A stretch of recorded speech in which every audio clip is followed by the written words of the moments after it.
মাসখানেক আগে এক সাক্ষাৎকারে ছোট পর্দা দর্শকপ্রিয় অভিনেত্রী অহনা রহমান জানান, খুব শীঘ্রই অভিনয় জগৎকে বিদায় জানাচ্ছেন তিনি।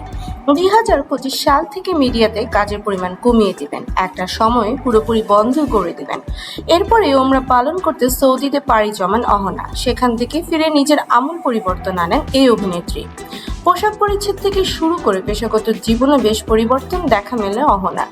এই বিষয়ে অভিনেত্রী জানান, ওমরা পালন করে আসার পরে বোরকায় হিজাব পরেই স্বাচ্ছন্দ্য বোধ করছেন তিনি, যে কারণে আগামীতেও এমন পোশাকই পরিধান করতে চান।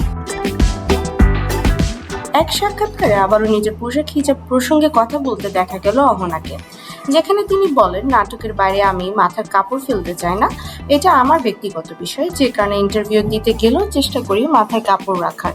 অভিনেত্রী বলেন, আমার হিজাব পরার বিষয়টি নিয়ে অনেক কথা শুনতে হয়েছে, যে কারণে এসব এখন আর দেখারই চেষ্টা করি না।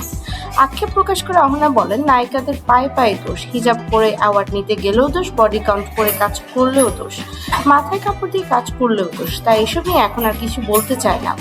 এর আগে উমরা পালন শেষে দেশে ফিরে এক সাক্ষাৎকারে অহনা বলেন, যারা কখনো হজ বা উমরা করতে চায়নি তারা বুঝবে না এই অনুভূতিটা কেমন, তবে আমার গুজ বাম্পস হয়েছে।